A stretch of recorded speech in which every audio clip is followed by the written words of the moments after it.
Graça e paz, amada igreja.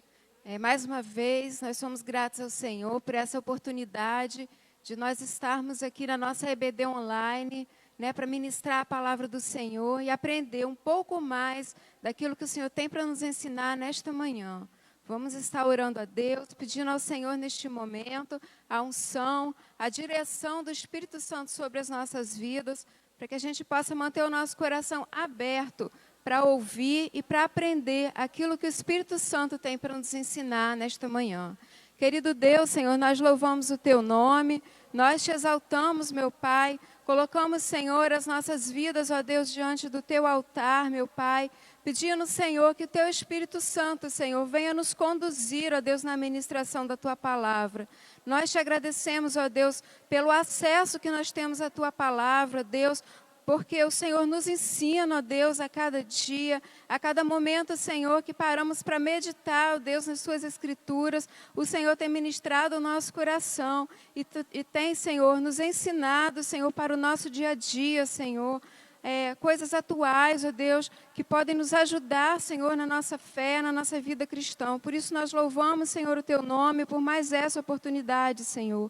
Quero estender diante de Ti, Senhor, este pedido, Senhor, por cada família, ó Deus, que está, ó Deus, nesse momento, ó Deus, na sua residência, Senhor, estudando conosco, ó Deus, na nossa EBD. Ó Pai, esteja, Deus, a visitar, Senhor, cada irmão, cada família, Senhor, cada necessidade, meu Pai, que o Teu Espírito Santo, Senhor, esteja a tocar, ó Deus, essas vidas e ministrar, ó Deus, a obra que o Senhor tem determinado, ó Deus, para cada um. Nós te louvamos, Senhor, por mais essa oportunidade, agradecemos e exaltamos o Teu nome, no nome santo e precioso do Senhor Jesus. Amém. Então, meus irmãos, na lição de hoje, nós vamos estar ministrando a lição de número 8, da revista Palavra e Vida, que vai ter como tema a espera do Mestre. Então, essa lição, ela vai falar para nós acerca da primeira carta, aos Tessalonicenses. Nós vamos estar dando um panorama dessa carta, trazendo as principais lições para a nossa vida, para o nosso cotidiano, E eu espero que o Espírito Santo esteja a ministrar nas nossas vidas, a tirar as nossas dúvidas, a trazer consolo, para o nosso coração. A gente vai ver que essa carta é uma carta muito atual, que fala as nossas vidas, E nós vamos então estar estudando sobre essa carta de 1 Tessalonicenses. Então eu peço ao querido irmão que deixe a sua Bíblia aberta, ou fisicamente, ou através aí do celular, do dispositivo tecnológico aí, para que você possa acompanhar conosco, a ministração da palavra do Senhor nesta manhã. Nós vamos ver, em primeiro lugar, que essa carta aos Tessalonicenses é uma carta muito atual para o nosso tempo. Como toda a Escritura Sagrada tem as questões que influenciam na nossa vida atual, a carta de 1 Tessalonicenses não é diferente. Por quê, irmãos? Porque nós continuamos à espera do Mestre. Essa espera ainda não acabou. Então, tal qual os nossos irmãos tessalonicenses aguardavam a volta, o retorno do Senhor Jesus, hoje também nós continuamos à espera do Mestre.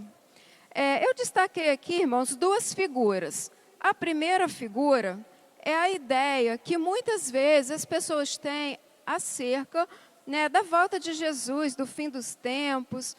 Esse assunto também tem sido um assunto atual, a gente vê filmes sendo feitos sobre isso, a gente vê documentários, então acabou meio que virando um mito tudo isso, não é verdade, meu irmão? Então a gente tem diversos filmes, seriados com esses temas apocalípticos, e que fazem inclusive sucesso, não é? A respeito disso. Então, essa é uma visão geral que as pessoas têm quando pensam no final dos tempos, a volta de Jesus. Mas a segunda figura retrata aqui o nosso Senhor em glória.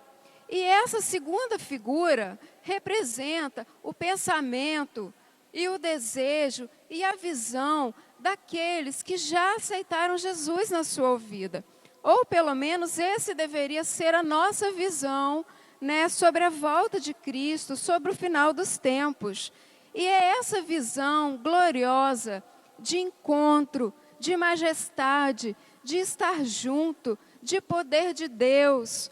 É essa figura, é esse o pensamento, né, que vai vir quando nós meditamos sobre estar à espera do Mestre e quando esse dia chegar, que a carta, né, aos primeiros Tessalonicenses traz. É justamente essa visão desse dia glorioso em que a igreja vai estar com Cristo, né? E aí nós vamos perceber isso. Então, meu irmão, se você tem sido dessas pessoas que têm pensado lá, né, da volta de Jesus, e às vezes tem tido temor disso, tem tido medo, alguns têm tido até pavor sobre isso, né, eu queria convidar você nesta manhã a se curvar diante do Senhor e perceber o quão glorioso esse dia será e o quão importante é que você esteja preparado para esse dia. É para que você esteja com o seu coração de fato firme na presença do Senhor para aguardar esse dia que será um dia tão glorioso.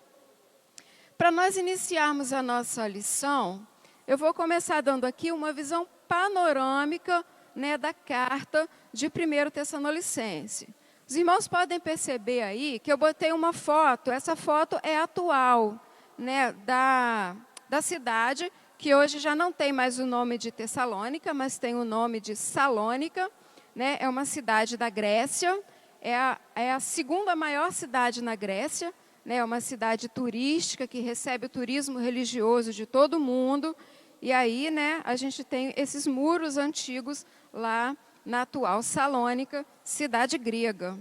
Né, então, essa cidade sobreviveu e ela tem a história bíblica que ainda continua, né, vigente nos nossos dias. Né? Outras cidades nós vemos que acabaram em ruínas, mas a Tessalônica hoje ainda tem a sua história visitada aqui por turistas, né? Então, quem escreveu essa carta? Essa carta foi escrita pelo apóstolo Paulo, né, no início do livro, ele fala sobre isso, né, da sua escrita. Ele escreveu, foi escrita por volta do ano 51, né, da nossa era, na segunda viagem missionária, né, do apóstolo Paulo. E os destinatários dessa carta era a igreja de Tessalônica, os cristãos, né, que faziam parte da igreja ali de Tessalônica.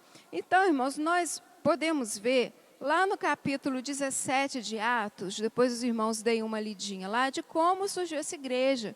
O apóstolo Paulo, na segunda viagem missionária, vai a Tessalônica, né, e ali, por 3 sábados consecutivos, ele ministra ali na sinagoga, e dali, né, muitos se convertem, e então inicia ali a igreja de Tessalônica.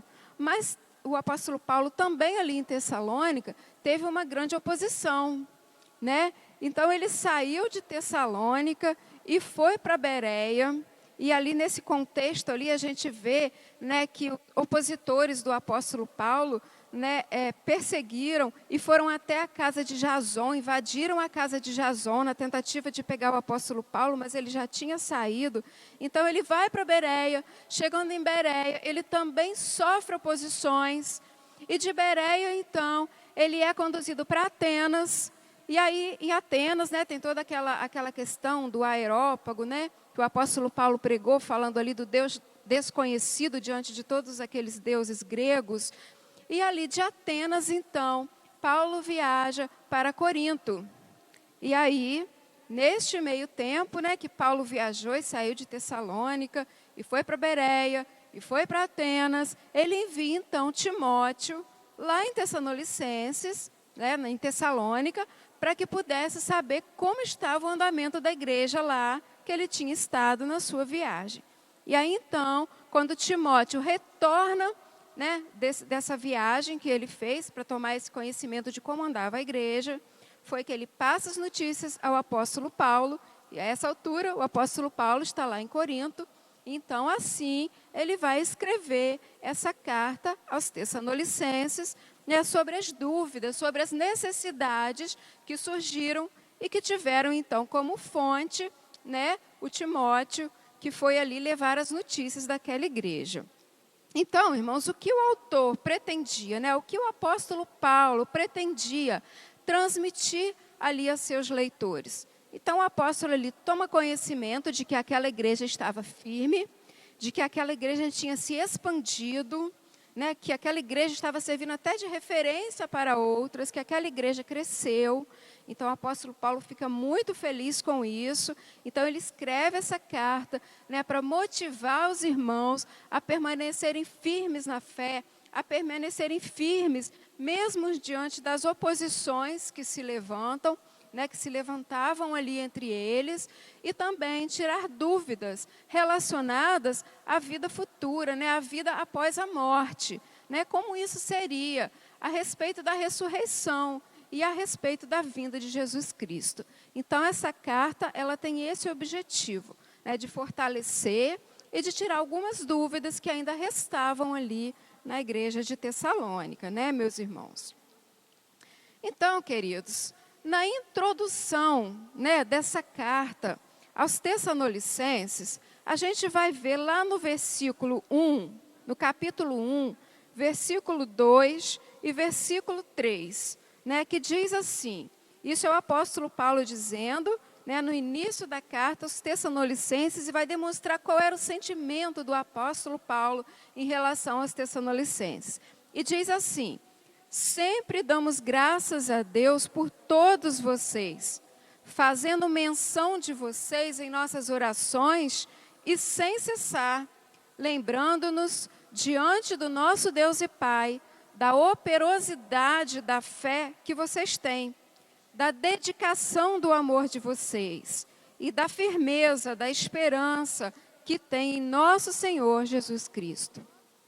Então, meus irmãos, nesses primeiros versículos introdutórios à carta, né, aos primeiros Tessalonicenses, é destacado aqui, meus irmãos, nessa igreja, a operosidade da fé, né, daqueles irmãos. Isso significa, irmãos, que não era uma fé morta, mas uma fé operosa, uma fé que redundava em ações, né, que redundava em ações práticas, uma fé realmente viva, uma fé operosa, né, uma dedicação de amor, né, que vai além do nosso eu mesmo, né, que é capaz de olhar o outro, que é capaz de se doar.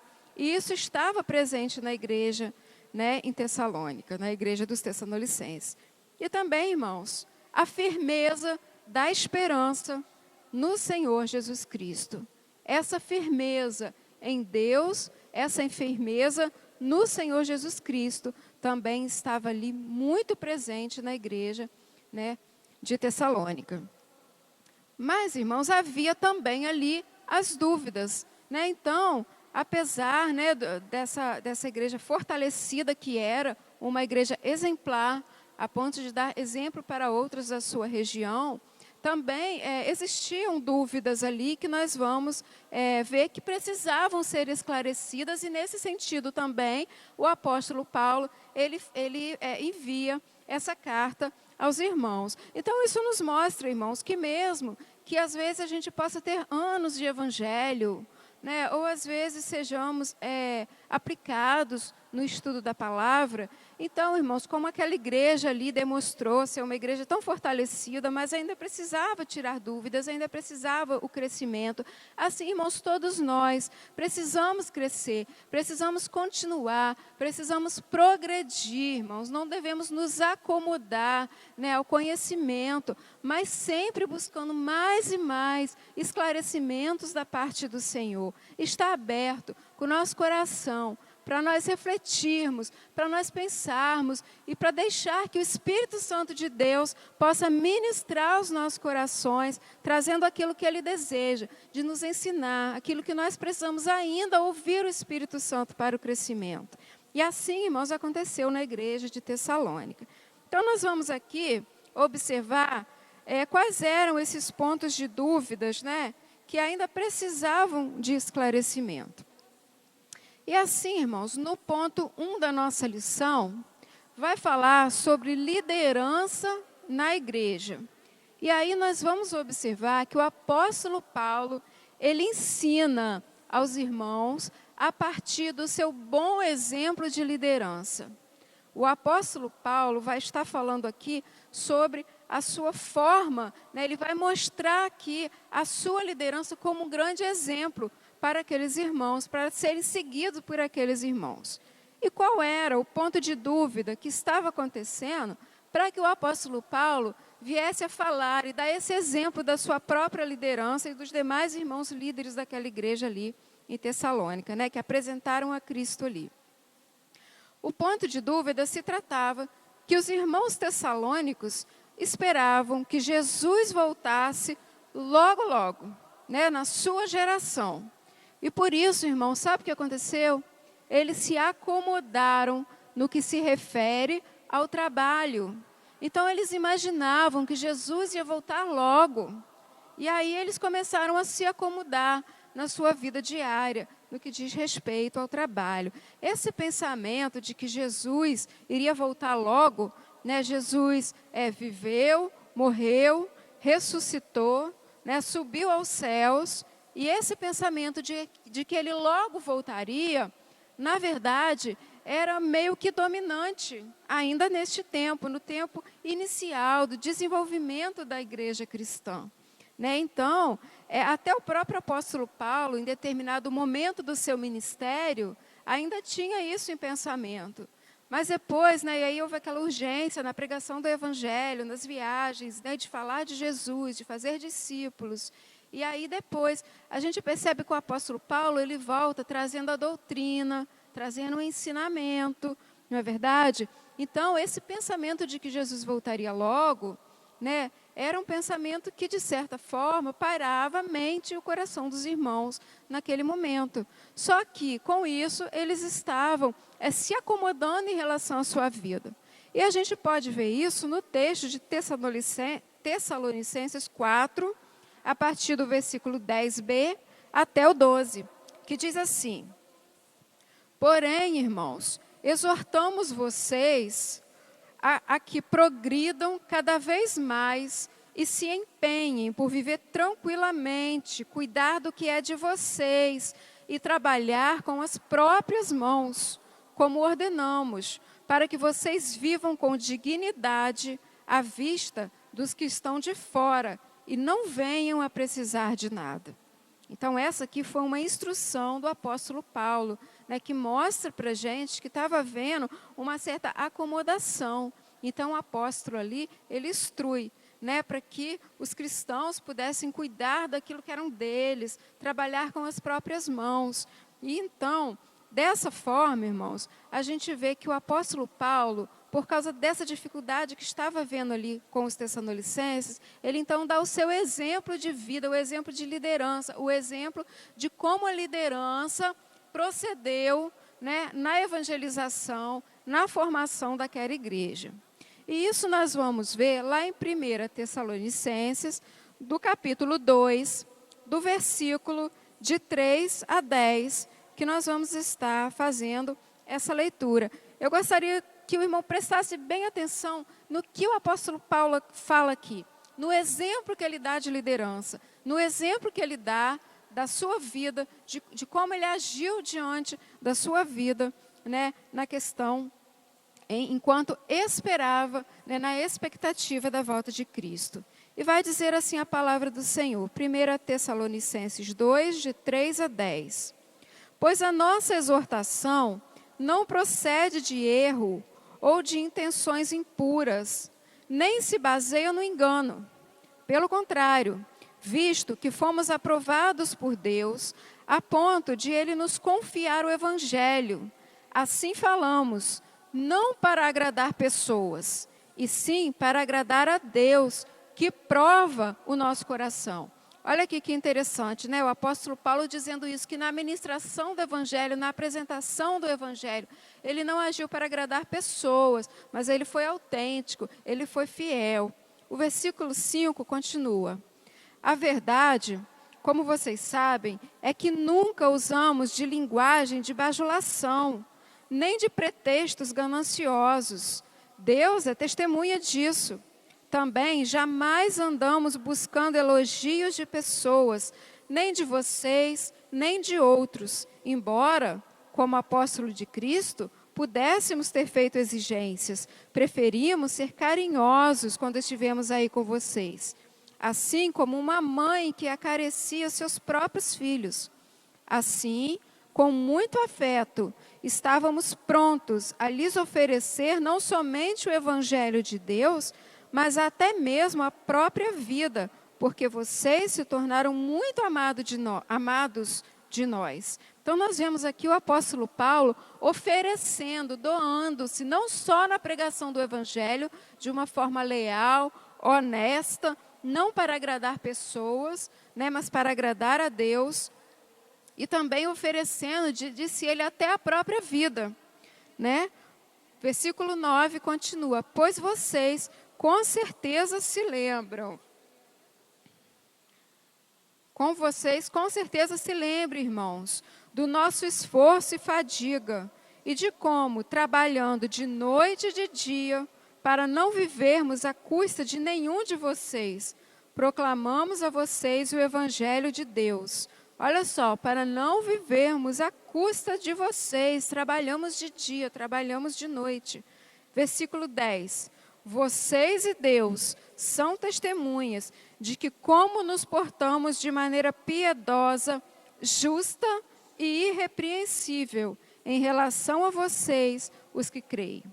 Então aqui, irmãos, o apóstolo Paulo, ele vai mostrar a sua conduta, ele vai lembrar a sua conduta, né, a sua e da sua liderança, quando formaram aquela igreja. Então, irmãos, mesmo enfrentando oposições, que nós vimos, né, que a estadia de Paulo ali em Tessalônica também foi regada por oposições, né, ele foi um exemplo de uma liderança fiel e de uma liderança honesta, em anunciar o verdadeiro evangelho e no sustento da vida diária. Nessas duas coisas, a gente pode ver aqui muito refletido no texto bíblico, né? A honestidade, a fidelidade de um evangelho verdadeiro, não para agradar aos homens, né? Mas levando uma vida autêntica. Né? Como nós estamos carentes disso nesse tempo, de mantermos um evangelho autêntico, né, que não se amolde às situações do mundo, mas que pregue realmente aquilo que a palavra nos ensina. Né, e no sustento da vida diária, irmãos comprometidos na honestidade de vida, na dignidade de vida, irmãos. Precisamos seguir esse exemplo de liderança, né, que o apóstolo Paulo nos deu, para que tenhamos também, estejamos também vivendo em dignidade.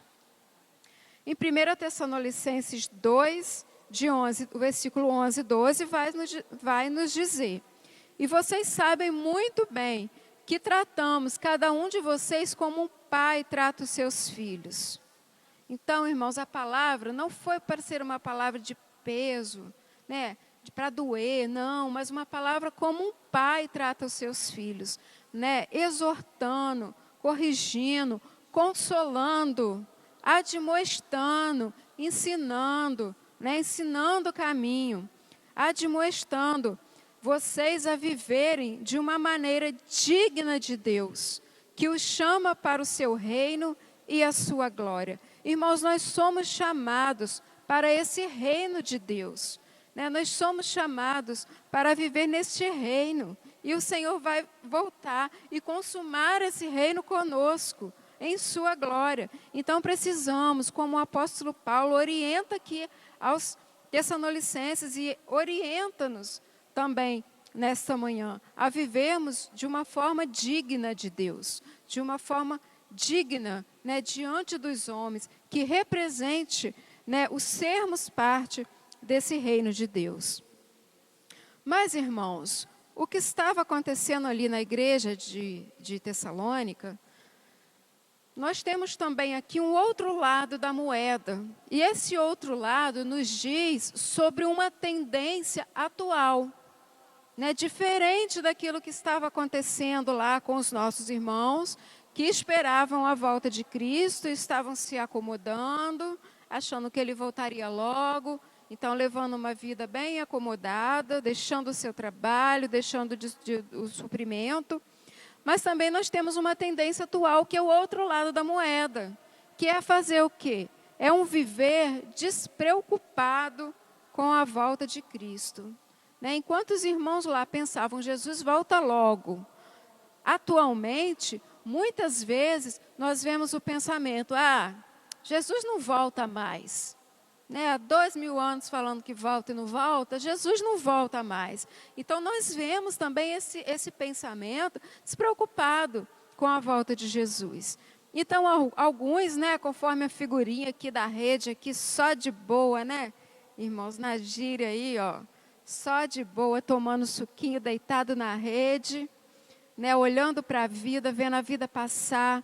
E pode representar muitas pessoas que estão seguindo o curso, né, como diz aquele cantor popular, né, deixa a vida me levar, vida leva eu. E aí vai levando a vida sem a menor preocupação espiritual com a sua vida, sem a menor preocupação com essa volta de Cristo, com esse momento que Ele vai voltar e que devemos estar diante dEle. Então, muitos estão levando a vida assim, né? Buscando o lazer, buscando a família e fazendo aquilo que lhe dá vontade, que lhe dá o desejo, né? Fazendo desta forma, esquecendo-se de que Jesus vai voltar. Né, despreocupados. E também nós temos igual a outra figurinha aqui, ó, o mocinho aqui está se descabelando, coitado, porque está preocupado lá com o trabalho, é trabalho em volta dele o tempo inteiro, e tem muitas pessoas vivendo desse jeito também, não estão pensando na volta de Cristo, estão despreocupados, estão buscando, né, na sua vida, correr atrás do seu trabalho, do seu emprego, trabalhar em não sei quantos empregos, e juntar dinheiro para comprar o carro, juntar dinheiro para comprar a casa, em que os filhos estudem nas melhores escolas, e muitas vezes não estão se importando em ensinar Jesus sobre os filhos, para os filhos, né, sobre Jesus para os filhos. E, enfim, está envolvido com os afazeres dessa vida e não sobra tempo. E aí pensar na volta de Jesus, como dissemos lá no iniciozinho, né, da nossa lição, isso já é um mito. Né? Isso já é coisa que parece um devaneio de religiosos. Né? Parece coisa de gente ignorante. Né, que vai deixar de pensar na vida e vai pensar em Cristo. Irmãos, não é isso. Nós precisamos estar vigilantes. O apóstolo Paulo aqui chama a atenção da igreja de Tessalônica justamente porque estava vivendo com a cabeça na nuvem e esquecendo de ter os pés no chão. Mas também o contrário é verdadeiro. Nós precisamos, irmãos, também ter os nossos pés no chão, mas a nossa cabeça nos céus. O nosso coração voltado em Cristo. A gente precisa se preparar para este momento, né, para quando nós nos encontrarmos com Cristo. E aí, irmãos, para essa situação, a solução, ela se apresenta de igual modo. Lá em Tessalonicenses 2, 1 e 12, é de igual modo, para que nós possamos viver de maneira digna de Deus, né, que os chama para o reino e para a sua glória, para o seu reino e sua glória. Irmãos, a gente não vive mais só por nossa mente, não, irmãos. A gente vive por Cristo. Então, precisamos viver de maneira digna a honrar esse Deus e a honrar esse reino. Né? O pastor Pedro sempre diz isso, né? Eu sempre ouvi muito isso, né, em muitas pregações dele, dizendo sobre isso, que nós devemos olhar para os nossos dias e imaginar, né, que com os nossos pés aqui na terra, agindo, trabalhando, resolvendo as coisas, como Jesus nunca fosse voltar. Mas em relação à nossa vida, à nossa espiritualidade, à nossa santidade, à nossa busca por Deus, a nossa mente, o nosso coração tem que estar tão ligado a Deus, como se Jesus Cristo fosse voltar hoje, irmãos. Né? Então, nós somos seres que vivemos na terra, mas também temos uma pátria celestial, e nós não podemos nos esquecer disso. A gente não pode viver uma vida assim, folgada ou perturbada pelos nossos trabalhos, esquecendo-se do Senhor, de que Jesus vai voltar. E nessa carta aos Tessalonicenses, esse assunto é um assunto vibrante, em que mostra que Jesus vai sim voltar sobre as nuvens, e a igreja vai se encontrar com Ele, né, nas nuvens. O Senhor receberá a sua igreja, e a sua igreja, irmãos, não é um prédio. A sua igreja somos eu e você. São aqueles que entregam a sua vida para o Senhor Jesus. Essa é a sua igreja. E o Senhor há de voltar para buscar a sua igreja. Então, irmãos, num segundo momento, além desse exemplo que o apóstolo deu, sobre a liderança, sobre a importância de nós andarmos dignamente, enquanto nós esperamos a volta do Mestre, um outro ponto a ser abordado é a respeito dos mortos em Cristo. E aí nós vamos perceber que a ressurreição de Jesus Cristo nos dá esperança para o futuro. A ressurreição é como se fosse um espelho para nós, porque aquilo que Jesus Cristo passou, morreu, ressuscitou, estar com o Pai, vai acontecer conosco. Só não vai acontecer se nós estivermos em vida quando Jesus voltar, e aí seremos então arrebatados. Não é verdade? Mas é como um espelho. Então, a ressurreição de Jesus Cristo tem muito significado para nós. Porque nós não precisamos nos acabar de tristeza diante da morte. Porque a palavra nos garante que haverá ressurreição, que vai haver esse encontro para estar com Cristo. Então, irmãos, qual o ponto de dúvida que restou ali na igreja dos Tessalonicenses e que o apóstolo Paulo vai estar esclarecendo essa dúvida? É referente aos cristãos que morreram.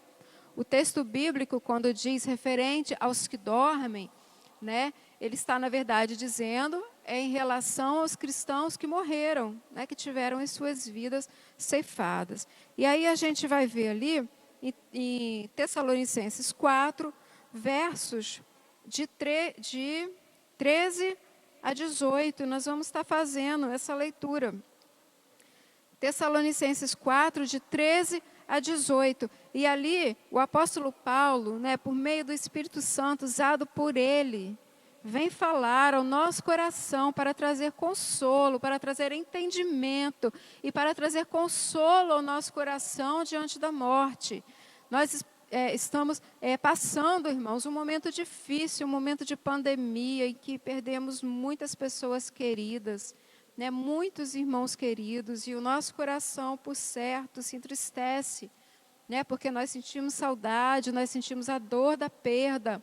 Mas esta palavra, meus irmãos, em nome de Jesus, que o Espírito Santo traga consolo ao seu coração, irmão. Se você está em luto no seu coração, que o Espírito Santo traga consolo, traga esclarecimento, renove as suas forças, porque eu sei que ficar entristecidos, todos nós ficamos, mas a palavra do Senhor quer nos levar além disso, nos trazendo consolo, que só o Espírito Santo, por meio da palavra do Senhor, pode trazer para nós.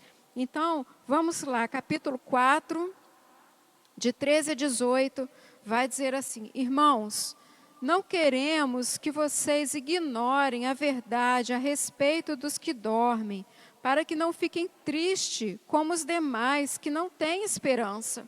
Então, olha o que o apóstolo está falando, irmãos. Para que a gente não seja ignorante, para que a gente compreenda, que seja esclarecido para nós, para que a gente não seja tomada de tão grande angústia quanto aqueles que não têm essa esperança. Qual a esperança? De estar com Cristo, de estar com Ele. Versículo 14 diz: pois se cremos que Jesus morreu e ressuscitou, assim também Deus, mediante Jesus, trará na companhia dele os que dormem. E pela palavra do Senhor, ainda lhe declaramos o seguinte: nós, os vivos, os que ficarmos até a vinda do Senhor, de modo nenhum precederemos os que dormem, porque o Senhor mesmo, dada a sua palavra de ordem, ouvida a voz do arcanjo e ressoada a trombeta de Deus, descerá dos céus, e os mortos em Cristo ressuscitarão primeiro. E depois nós, os vivos, os que ficarmos, seremos arrebatados juntamente com eles, entre as nuvens, para o encontro com o Senhor nos ares, e assim estaremos para sempre com o Senhor. Portanto, consolem uns aos outros com estas palavras. Então aqui, meus irmãos, nós temos o esclarecimento de que a ressurreição de Cristo surgirá efeito em nossas vidas, em todos aqueles que entregaram a sua vida, o seu coração, que estão em Cristo, irmãos. Ainda que morramos aqui nesta terra, que o nosso corpo físico morra, e isso é difícil, eu entendo que é doloroso, mas nós temos uma esperança, porque o Senhor nos esclarece que a nossa esperança é no dia da ressurreição, em que aqueles que morreram em Cristo hão de ressuscitar e estar com Ele. E aqueles que estiverem vivos, né, nessa ocasião, o apóstolo Paulo até se inclui aqui, né, nós os que estivermos vivos. Né, então, aqueles que estiverem vivos na ocasião da volta do Senhor Jesus, irá encontrá-lo com Ele, né, nos céus, né, pelo arrebatamento. Então, irmãos, o nosso coração precisa se encher do esclarecimento que a palavra do Senhor dá. E esse esclarecimento desce ao nosso coração, trazendo consolo, trazendo aquela paz que é capaz de exceder todo o entendimento, para que nós sejamos consolados e possamos, com a consolação que nós fomos consolados, consolar outros, né? Então, assim, o Senhor age conosco. E o Senhor, então, esclarece ali a igreja, né, dos Tessalonicenses ali, a respeito dos irmãos que estavam morrendo. E diz para eles, consolem-se, né, porque no dia da vinda do Senhor, estes ressuscitarão. E juntos, né, com os vivos, encontraremos ao Senhor, com o Senhor. Então, irmãos, interessante o versículo 14, que eu coloquei em destaque aqui, que diz assim: pois se cremos que Jesus morreu e ressuscitou, assim também Deus, mediante Jesus, trará na companhia dele os que dormem. Então, irmãos, existe um mediador para que tantos que dormem, tantos que morreram, quantos que vivos estão e que hão de estar naquele dia quando Jesus voltar, estar eternamente com Ele e ter esse consolo, né, dessa ressurreição, para estar na companhia de Deus.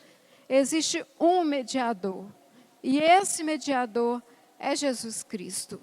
Não há outro, irmãos, não há uma obra que a gente possa fazer. Por mais que possamos ser pessoas boas, de bom coração, não é isso que nos leva a termos este consolo e a certeza de que vamos estar com Cristo, quer morramos ou vivamos. O único que nos dá essa certeza é Jesus Cristo, é mediante Ele. Então, irmãos, é momento de sondar o nosso coração e de refletir se o seu coração está firmado em Cristo Jesus. Mas o apóstolo Paulo também vai falar ainda sobre a volta de Cristo, né?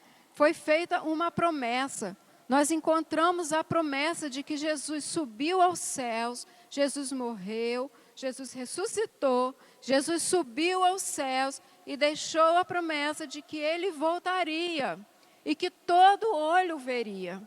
Então, lá em Atos 1, versículo 10 e versículo 11, nos mostra que este momento em que Jesus está subindo aos céus, e os irmãos estão olhando ele subirem.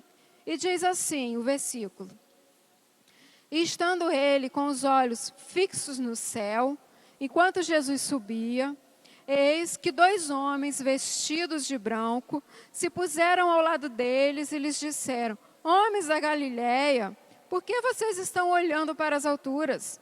Esse Jesus que foi levado do meio de vocês para o céu, virá de modo como vocês o viram subir. Então, irmãos, Jesus vai voltar. Existe a promessa. E como disse, e repeti, e repito mais uma vez. Talvez, ao falarmos sobre a volta de Jesus, ao pregarmos sobre a volta de Jesus, alguns pensem, isso é um devaneio da religião. Irmãos, a palavra não mente, a palavra é fiel.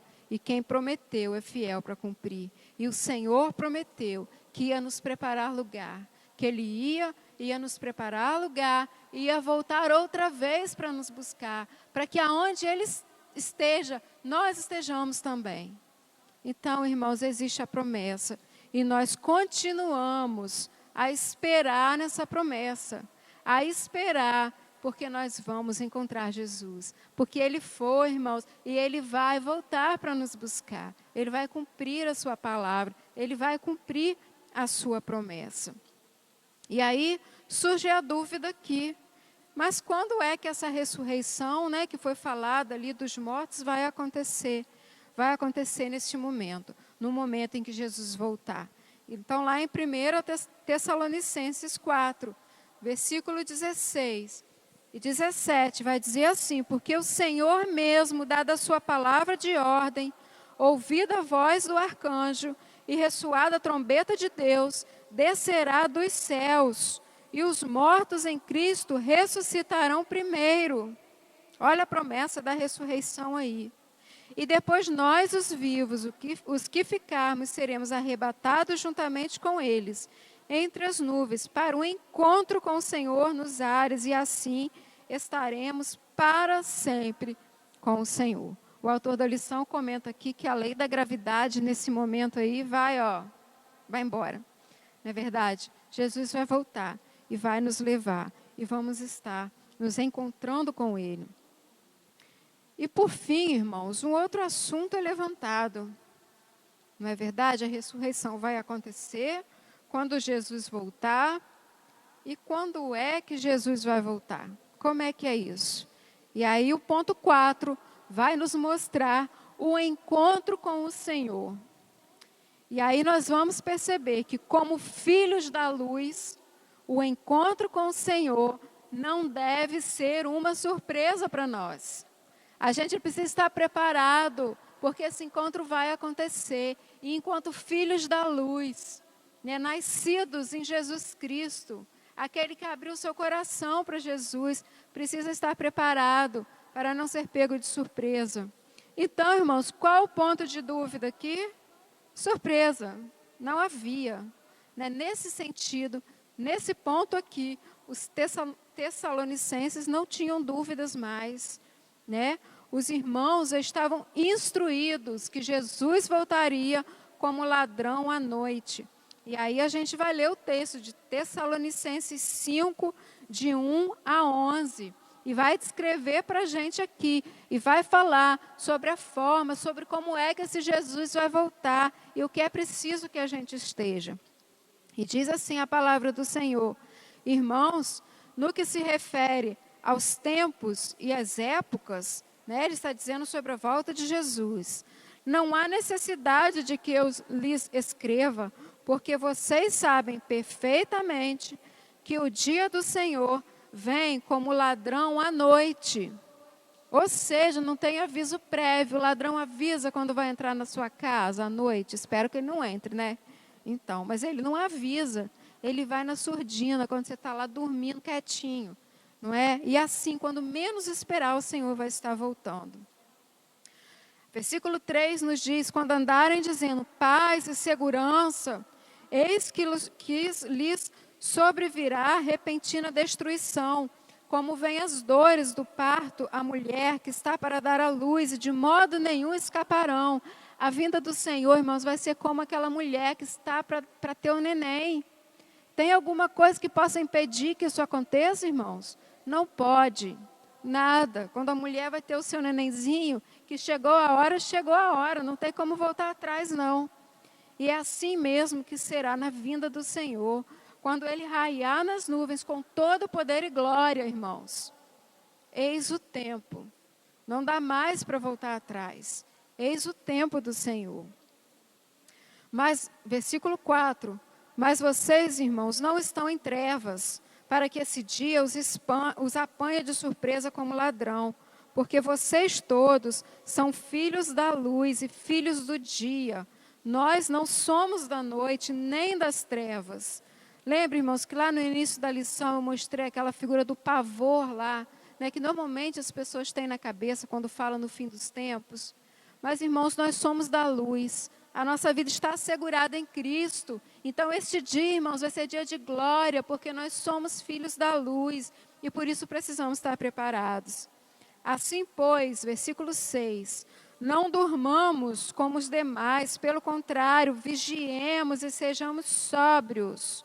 Ora, os que dormem, é de noite que dormem, e os que se embriagam, é de noite que se embriagam. Nós, porém, que somos do dia, sejamos sóbrios, revestindo-nos da couraça da fé e do amor, e tomando como capacete a esperança da salvação. Olha só, Deus nos mostra aqui até uma roupa especial para a gente aguardar, para a gente esperar essa vinda do Senhor. Nós somos filhos da luz, então a gente precisa estar sóbrio, revestido da couraça da fé e do amor, tomando capacete a esperança da nossa salvação. Porque Ele não nos destinou, Deus não nos destinou para a ira, mas para alcançar a salvação mediante o Senhor Jesus Cristo. Irmãos, quando Jesus voltar, o nosso destino não é a ira de Deus. Isso se o nosso coração estiver firmado nele, estiver esperando por ele. O destino não é a ira, mas o destino, irmãos, é a salvação, né? A salvação no nosso Senhor Jesus Cristo, que morreu por nós, para que, quer vigiemos, quer durmamos, vivamos em união com Ele. Esse quer vigiemos, irmão, significa que quer estejamos vivos, né, quando Jesus voltar, ou quer durmamos, também nesse sentido de morte, né, se a gente já tiver morrido quando Jesus voltar. Então, quer na vida, quer na morte, quer vigiemos, quer durmamos, nós possamos viver em união com Ele. Portanto, consolem uns aos outros e edifiquem-se mutuamente, como vocês têm feito até agora. Então, essa foi a palavra para os nossos irmãos. E essa é a palavra para nós hoje. Então, em 1 Tessalonicenses 5:6, vai nos dizer: assim, pois, não durmamos como os demais, pelo contrário, vigiemos e sejamos sóbrios. Então, quando pensamos no encontro com o Senhor Jesus, na sua vinda, a expectativa da sua vinda é que a gente esteja firmado em Jesus, vigiando, né? Sendo sóbrio, tendo a nossa consciência em sobriedade, não deixando se contaminar com essas coisas do mundo, não deixando ter a nossa mente torcida por tudo que nós vivemos hoje. Nós vivemos dias difíceis, dias de desamor, né? Dia de muitas filosofias que tentam nos tirar do rumo da vontade de Deus. Mas a palavra nos orienta: vigiemos e sejamos assim sóbrios. Por fim, irmãos, para terminar a nossa lição, para pensar e agir, né? O nosso lado prático, a nossa reflexão prática sobre o que nós aprendemos, né, no dia de hoje. A morte é um assunto desafiador, mas Deus nos deixou esclarecimentos importantes para que pudéssemos ser consolados. Nós vimos esses esclarecimentos aqui, né, sobre a morte, sobre a ressurreição, sobre a vinda, sobre o encontro com o Senhor Jesus. Então, nós temos os esclarecimentos na palavra. A palavra está repleta de esclarecimentos para nos ajudar na nossa vida diária e para que nós pudéssemos ser consolados. Então, fica a pergunta: como você tem encarado o assunto morte? Se você já tem Jesus no seu coração, a morte ainda, né, falar sobre ela, te deixa ainda tremendamente horrorizado e assustado? O Senhor hoje traz esclarecimento para trazer esperança de um futuro. E que o Espírito Santo ministre aos nossos corações sobre isso, né, neste momento ainda que difícil que nós vivemos. A escatologia, né, que é um assunto referente às coisas do final, né, dos tempos e da vinda de Jesus. A escatologia é um assunto que muitas vezes não pensamos muito. Na verdade, a gente vive a nossa vida, vai para lá, vai para cá, e faz isso, faz aquilo, e a gente não pensa. Mas, na realidade, nós vamos encarar a morte ou a volta de Jesus, se nós estivermos vivos, né? Então, isso faz parte, querendo ou não, faz parte da nossa vida. Porque, às vezes, a gente não vai estar vivo quando Jesus voltar, mas, às vezes, Deus pode nos levar. E aí também acaba a oportunidade de reflexão, acaba a oportunidade da gente entregar a nossa vida para Jesus, se ainda não foi feito isso. Então, fica a pergunta, você está preparado espiritualmente? Você está se preparando espiritualmente, enquanto continua lidando em seus afazeres terrenos? Então, são as duas coisas. A gente age a nossa vida, né, na terra, né, com os nossos afazeres, mas o nosso coração precisa estar ligado em Deus, a nossa mente precisa estar se preparando para esse encontro. E terminando, a expressão consolai-vos uns aos outros é citada várias vezes, nós falamos várias vezes sobre isso aqui. Consolai-vos uns aos outros. Você tem sido consolado? É a primeira pergunta. Você tem sido consolado diante das adversidades da vida, diante da morte que muitas vezes se apresenta na nossa casa, entre os nossos amigos? Você tem sido consolado? E se não tem, o que está faltando para que tenha esse consolo? Será se de repente não é o esclarecimento, a intimidade com o Senhor, né? E também tem consolado outras pessoas que estão em dúvida sobre o futuro? Se temos sido consolados, temos também consolado outros, né, levando uma palavra de esperança, levando a palavra de Deus, levando Jesus Cristo, porque Ele é o verdadeiro e maior consolo. Tendo Jesus na vida, temos o consolo de Deus, porque de sobre nós sai a ira de Deus, né? Então, irmãos, que fique essa reflexão nesta manhã, sobre como temos agido, olhando para os nossos irmãos, né, lá de Tessalônica, há tanto tempo atrás, mas trazendo para nós uma mensagem tão atual, enquanto esperamos a volta do nosso Senhor Jesus. Nós vamos estar orando, e que Deus possa estar abençoando a sua vida, completando no seu coração aquilo que o Espírito Santo tem pessoalmente para falar com você. Vamos orar. Querido Deus, nós te louvamos e te exaltamos por essa palavra, Senhor, tão rica e preciosa, pelo conforto, pelo consolo, pelos esclarecimentos que podem dar segurança real à nossa vida, Senhor. Nós te louvamos por isso, Senhor, e te pedimos que nesse mundo, Senhor, tão conturbado, onde tantas pessoas, Senhor, têm desacreditado, Deus, a tua volta, Jesus. Senhor, traz esclarecimento, renova a fé, renova as forças, Senhor, para que possamos viver aqui, ó Deus, dignamente, conforme a tua vontade, meu Pai, representando, Senhor, o Senhor aqui na terra. Nós te louvamos, te agradecemos e pedimos ao Senhor que continue abençoando cada família da nossa igreja. Cada família que nos ouve, Senhor, se há alguém ainda que ainda não entregou o seu coração para Jesus, que seja um momento de reflexão, porque nós não sabemos o dia que nós vamos nos encontrar contigo. Mas, Senhor, que o teu Espírito Santo, Senhor, traga, ó Deus, a mente e o coração, Senhor. E possa, Deus, estar falando, Senhor, para que possamos reconhecer, Deus, falhas, pecados e a necessidade de estar diante de Ti. Louvamos, exaltamos o seu nome, em nome de Jesus. Amém. Que Deus te abençoe.